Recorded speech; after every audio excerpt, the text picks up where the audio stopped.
for me, I never did anything for money, right? So it was never about money. My experience has been when people do things for money, you make bad choices. Find what you love, and then you'll learn how to make money doing what you love. When I changed careers, I was never changing to something for money. I was changing to something I love more. Right, and that to me, that's really the only way to keep the passion. If you have two choices, one is playing the piano, and another one is, bowling. And you can make more money bowling, but you love playing the piano more. You got to play the piano. It's like you'll tear yourself apart if you're not doing the thing that you love most in life. And you know what it is right now. Right now, there's something that you love more than everything. Whatever it is that you love crazy has to be the thing that you dedicate your life. Fear is not real. The only place that fear can exist is in our thoughts of the future. It is a product of our imagination, causing us to fear things that do not at present and may not ever exist. That is near insanity, Qatar. Now, do not misunderstand me. Danger is very real, but fear is a choice.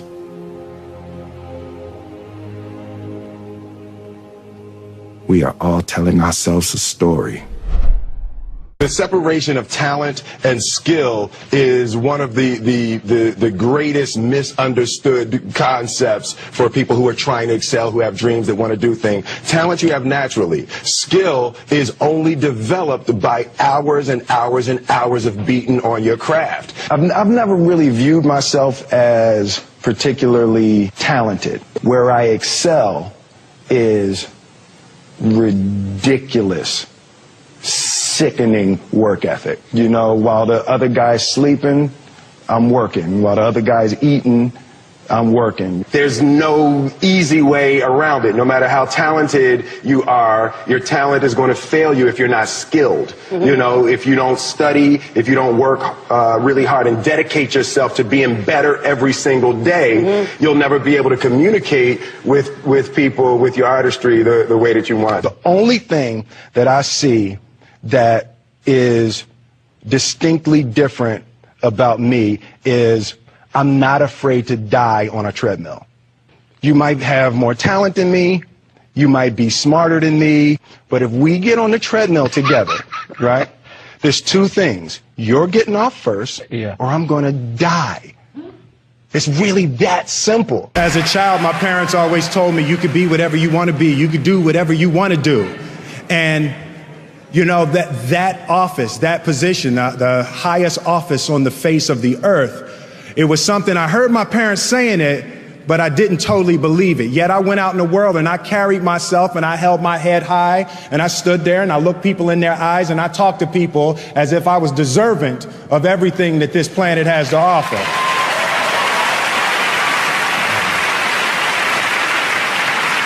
So I really want to say to children out there and to people who are watching, Confucius said one time, he who says he can and he who says he can't are both usually right.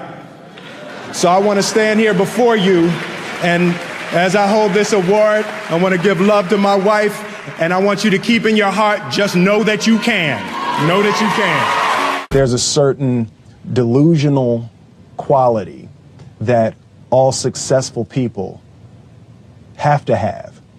You have to believe that something different than what has happened for the last 50 million years of history. You have to believe that something different can happen. Yeah, it's almost a kind of innocence. Absolutely. In other words, if you knew how difficult it was, right, you would have never gone down that path. Absolutely. You know, if somebody had said to Ali, no one can beat this guy, he's this much stronger, he's this much bigger, he's got that much bigger punch than you do, and he believed that, he would have said, never you got to have an innocence that step. Somehow. Absolutely. You know, I think that's a huge part of me, because, and I say to my friends all the time, and we laugh about it, I truly honestly, as I sit here before you right now, as honestly as I can say it to you, I truly believe that I could be the president if I wanted to.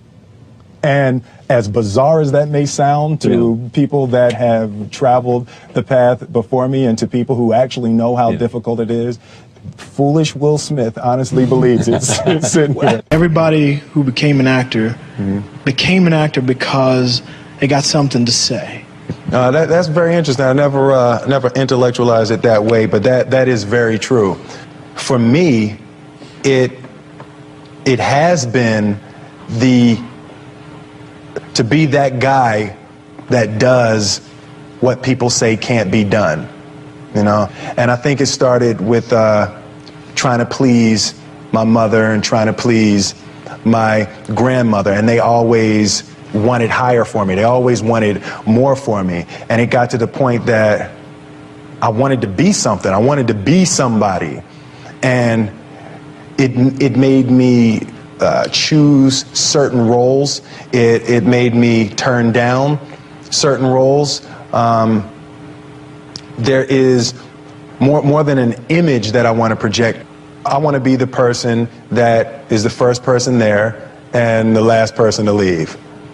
That's who I want to be, because I think that the road to success is through commitment and through the strength to drive through that commitment when it gets hard. And it is going to get hard, and you're going to want to quit sometimes, but it'll be colored by who you are and more who you want to be. I definitely found that wanting to be an actor stems from wanting to be somebody and wanting to say something to people.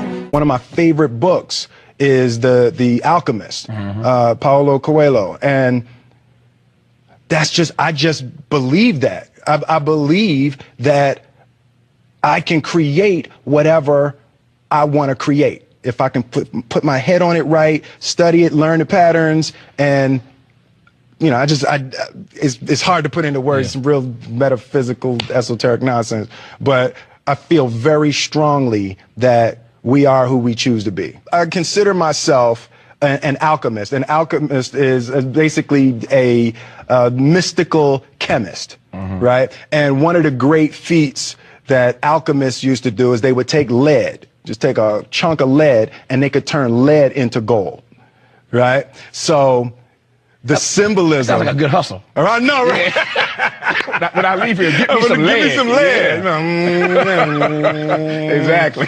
You know, but I'm so connected to symbolically being able to turn lead into gold. You know, my grandmother used to say, you know, life give you a lemon, you go ahead and make lemonade. Absolutely. To me, that's alchemy. That's the same concept behind the alchemist. I believe, and I learned very young From parents? From my parents, absolutely. That you don't try to build a wall. You don't set out to build a wall. You don't say, I'm going to build the biggest, baddest, greatest wall that's ever been built. You don't start there. You say, I'm going to lay this brick as perfectly as a brick can be laid. There will not be one brick on the face of the earth that's going to be laid better than this brick that I'm going to lay in this next 10 minutes. And you do that every single day. And soon you have a wall. And soon you have a wall. And I think psychologically, the advantage that gives me over a lot of people that I have been in competition with in different situations is it's difficult to take the first step when you look how big the task is. The task is never huge to me. It's always one brick. Me too. I mean, it is amazing how, you know, people are paralyzed from doing anything. Absolutely. Because they can't take the first step. Whereas you just say, look, all I'm doing is laying this one brick. I am not building the Great Wall of China here. Absolutely. I'm putting a brick here, and I'm going to have the best brick I can. Your father, I think I read, had you and your brother work on a wall of some kind? Yeah. We had that. We're talking about our figurative wall. That comes from work on a literal wall. Yeah, right. My father owned. It actually was an old bakery when I was growing up. My father was an electrician and a refrigeration man. We would install supermarkets. You see the long freezer cases in supermarkets. We would install those long freezer cases and all the lights. That's what we would do every summer. Yeah. So this one year, my father had his shop, and he decided for whatever reason that he wanted a new wall on the front of his shop. So he tore down probably about 16 feet high and probably about 30 feet long. He just completely tore the wall down, and my brother and I had to dig a 6-foot hole. We for were the mixing foundation. for the Yeah, foundation, and we were mixing the concrete by hand. Yeah. A year and a half. We were building this wall for a year and a half. Every day after school, we were coming, mixing concrete, putting it in the hole, doing it, and it was just myself and my little brother. And I remember standing back, looking at that wall, saying, "There's going to be a hole here forever. There will never be anything but a hole here." That's right. And a year and a half I don't later, have that many days. I know. A year and a half later, we laid the final brick, and my father stood back with my brother and I know he planned this. He says he didn't, but I know he had been planning this and writing this for his for the past 2 years. But we stood back, we looked at the wall, and he looked at me and my brother and said, "Now don't y'all never tell me that you can't do something," and walked into the shop. Anytime you inject extremes into the universe, you can expect extremes to come back. I think that one of the best pieces of advice I ever got was don't let your successes go to your head, and don't let your failures go to your heart. Do you follow that? I try. No, it's absolutely a difficult. Even more so now with my wife and my children expanding into it, the scope of it is actually becoming more difficult to manage. The things that, almost in a spiritual sense, the things that you attract to yourself. And also, if you think about it in terms of altitude, the higher you go, the harder it is to breathe. There's less oxygen.